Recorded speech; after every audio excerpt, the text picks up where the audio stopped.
ದೇಶದಲ್ಲಿ ಇವತ್ತು ಮೂರನೇ ಹಂತದ ಮತದಾನ ನಡೀತಾ ಇದೆ. ಒಟ್ಟಾರೆ ಎರಡನೇ ಹಂತದ ಕರ್ನಾಟಕದಲ್ಲಿ ಸೆಕೆಂಡ್ ಫೇಸ್ ಎಲೆಕ್ಷನ್ಸ್, ಇಡೀ ದೇಶದಲ್ಲಿ ಮೂರನೇ ಹಂತದ ಮತದಾನ ನಡೀತಾ ಇದೆ. ಬಹಳ ನಿರ್ಣಾಯಕವಾಗಿರ್ತಕ್ಕಂಥ ಕ್ಷೇತ್ರಗಳಿರ್ತಕ್ಕಂಥ ಮತ್ತು ಒಟ್ಟು 7 ಫೇಸ್ಗಳಲ್ಲಿ ಈ ಹಂತ ಅತ್ಯಂತ ಪ್ರಮುಖವಾಗಿರ್ತಕ್ಕಂಥದ್ದು. ಬಿಕಾಸ್ ಲೋಕಸಭೆಯ ಬಹುಮತಕ್ಕೆ ಬೇಕಾಗಿರ್ತಕ್ಕಂಥ ಅತ್ಯಂತ ಪ್ರಮುಖವಾದಂತಹ ಸೀಟ್ಗಳಿಗೆ ಇವತ್ತು ಎಲೆಕ್ಷನ್ ನಡೀತಾ ಇದೆ. ಅದು ಗುಜರಾತ್ನ ಎಲ್ಲ 26 ಕ್ಷೇತ್ರಗಳಿಗಿರಬಹುದು, ಅಥವಾ ಕೇರಳದ 20 ಕ್ಷೇತ್ರಗಳಿಗಿರಬಹುದು, ಉತ್ತರ ಪ್ರದೇಶದ 10 ಕ್ಷೇತ್ರಗಳಿಗಿರಬಹುದು, ಹಾಗೇನೆ ಮಹಾರಾಷ್ಟ್ರದಲ್ಲಿ 14, ಕರ್ನಾಟಕದಲ್ಲಿ 14, ಹೀಗೆ ಬಹಳ ಪ್ರಮುಖವಾಗಿರ್ತಕ್ಕಂಥ ಒಂದು ಫೇಸ್ ಇದು. ಒಟ್ಟು 15 ರಾಜ್ಯಗಳ 117 ಕ್ಷೇತ್ರಗಳಲ್ಲಿ ಚುನಾವಣೆ ನಡೀತಾ ಇದ್ದು, ಕರ್ನಾಟಕದ 14 ಕ್ಷೇತ್ರಗಳಲ್ಲಿ ಮತದಾನ ನಡೀತಾ ಇದೆ. ದೇಶದಲ್ಲಿ ಇವತ್ತು ಮೂರನೇ ಹಂತದ ಮತದಾನ ಇವತ್ತು ನಡೀತಾ ಇದ್ದು 15 ರಾಜ್ಯಗಳ 117 ಕ್ಷೇತ್ರಗಳಲ್ಲಿ ಚುನಾವಣೆ ಇವತ್ತು ನಡೀತಾ ಇದೆ. ಕರ್ನಾಟಕದ 14 ಕ್ಷೇತ್ರಗಳಲ್ಲಿ ಮತದಾನಕ್ಕೆ ಎಲ್ಲಾ ಸಿದ್ಧತೆಗಳನ್ನ ಮಾಡಿಕೊಳ್ಳಲಾಗಿದೆ.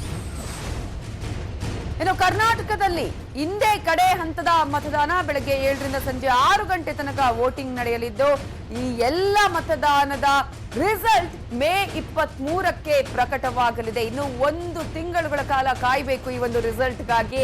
ಯಾರ್ಯಾರು ಅಭ್ಯರ್ಥಿಗಳ ಭವಿಷ್ಯ ಏನಾಗತ್ತೆ ಅನ್ನೋದನ್ನ ತಿಳ್ಕೊಳ್ಬೇಕಾದ್ರೆ ಇನ್ನು 1 ತಿಂಗಳಲ್ಲಿ ರಿಸಲ್ಟ್ ಬರುತ್ತೆ. ಮೇ 23ಕ್ಕೆ ಲೋಕಸಭಾ ಫಲಿತಾಂಶ ಕೂಡ ಪ್ರಕಟವಾಗಲಿದೆ. ಇವತ್ತು ಬೆಳಗ್ಗೆ 7 ಗಂಟೆಯಿಂದ ಸಾಯಂಕಾಲ 6 ಗಂಟೆವರೆಗೂ ವೋಟ್ ಮಾಡಬಹುದು. ನೋಡಿ, ಕೌಂಟ್ ಡೌನ್ ಆರಂಭ ಆಗ್ತಾ ಇದೆ.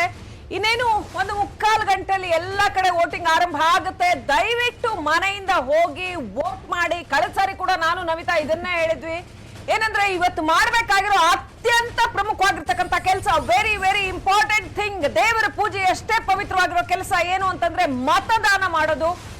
ಕರ್ನಾಟಕದಲ್ಲಿ ಇವತ್ತು ಕಡೆ ಹಂತದ ಮತದಾನ. ಕರ್ನಾಟಕದಲ್ಲಿ ಮುಗೀತು ಅಂತಂದ್ರೆ ಓವರ್ ಆಲ್ ಎಲೆಕ್ಷನ್ಸ್ ಮುಗಿಯೋದಿಲ್ಲ, ಇನ್ನು 4 ಫೇಸ್ ಎಲೆಕ್ಷನ್ಸ್ ಬಾಕಿ ಇರುತ್ತೆ.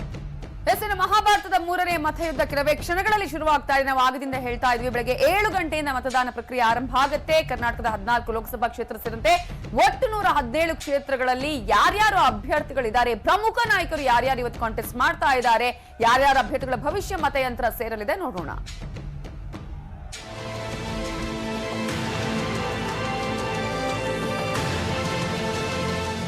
2019ರ ಲೋಕಸಭೆ ಚುನಾವಣೆಯ 3ನೇ ಹಂತದ ಮತದಾನ ಇಂದು. ಒಟ್ಟು 15 ರಾಜ್ಯಗಳ 117 ಲೋಕಸಭಾ ಕ್ಷೇತ್ರದಲ್ಲಿ ಮತದಾನಕ್ಕೆ ಚುನಾವಣಾ ಆಯೋಗ ಸರ್ವ ಸನ್ನದ್ಧವಾಗಿದೆ. ಬೆಳಗ್ಗೆ 7 ಗಂಟೆಯಿಂದ ಮತದಾನ ಶುರುವಾಗಲಿದೆ. ಯಾವ ರಾಜ್ಯದಲ್ಲಿ ಎಷ್ಟು ಕ್ಷೇತ್ರಗಳಲ್ಲಿ ಚುನಾವಣೆ ಅಂತ ನೋಡೋದಾದ್ರೆ, ಗುಜರಾತ್ನ 26 ಲೋಕಸಭಾ ಕ್ಷೇತ್ರಗಳಲ್ಲಿ ಏಕಕಾಲಕ್ಕೆ ಮತದಾನ ನಡೆಯಲಿದೆ. ಗಾಂಧಿನಗರದಲ್ಲಿ ಪ್ರಧಾನಿ ನರೇಂದ್ರ ಮೋದಿ ಹಕ್ಕು ಚಲಾಯಿಸಲಿದ್ದಾರೆ. ಕೇರಳದ 20 ಕ್ಷೇತ್ರಗಳಲ್ಲಿ ಮತದಾನ ನಡೆಯಲಿದ್ದು, ರಾಹುಲ್ ಗಾಂಧಿ ಸ್ಪರ್ಧೆ ಮಾಡಿರುವ ವಯನಾಡಿನಲ್ಲೂ ಇವತ್ತೇ ಮತದಾನ. ಇನ್ನು ಕರ್ನಾಟಕದ 14 ಕ್ಷೇತ್ರಗಳಲ್ಲಿ, ಮಹಾರಾಷ್ಟ್ರದ 14 ಕ್ಷೇತ್ರಗಳಲ್ಲಿ ಮತದಾನ ನಡೆಯಲಿದೆ. ಉತ್ತರ ಪ್ರದೇಶದ 10, ಛತ್ತೀಸ್ಗಢದ 7, ಪಶ್ಚಿಮ ಬಂಗಾಳ, ಬಿಹಾರದ 5 ಕ್ಷೇತ್ರಗಳಲ್ಲಿ ಮತದಾನ ನಡೆದರೆ, ಅಸ್ಸಾಂನ 4 ಕ್ಷೇತ್ರ, ಗೋವಾದ 2 ಕ್ಷೇತ್ರದಲ್ಲಿ ವೋಟಿಂಗ್ ಆಗುತ್ತೆ. ಉಳಿದಂತೆ ದಾದ್ರಾ ಹಾವೇಲಿ, ದಿಯು ದಮನ್, ಜಮ್ಮು ಕಾಶ್ಮೀರದ 1 ಕ್ಷೇತ್ರದಲ್ಲಿ ಮತದಾನ ನಡೆಯಲಿದೆ. ಕಾನೂನು ಸುವ್ಯವಸ್ಥೆಯ ತೊಡಕಿನಿಂದಾಗಿ ಮುಂದೂಡಿದ್ದ ತ್ರಿಪುರಾ ರಾಜ್ಯದ ಪೂರ್ವ ತ್ರಿಪುರಾ ಕ್ಷೇತ್ರಕ್ಕೂ ಇವತ್ತೇ ಚುನಾವಣೆ. 3ನೇ ಹಂತದ ಮತದಾನಕ್ಕೆ ಆಯೋಗ ಸಕಲ ಸಿದ್ಧವಾಗಿದ್ದು, ಛತ್ತೀಸ್ಗಢ, ಪಶ್ಚಿಮ ಬಂಗಾಳ, ಜಮ್ಮು ಕಾಶ್ಮೀರದಲ್ಲಿ ಹೈ ಅಲರ್ಟ್ ಘೋಷಣೆ ಮಾಡಲಾಗಿದೆ. ಲಂಕಾದಲ್ಲಿನ ದಾಳಿ ಹಿನ್ನೆಲೆಯಲ್ಲಿ ದೇಶದ ಎಲ್ಲಾ ಕಡೆ ಇನ್ನಷ್ಟು ಭದ್ರತೆ ಹೆಚ್ಚಿಸಲಾಗಿದೆ.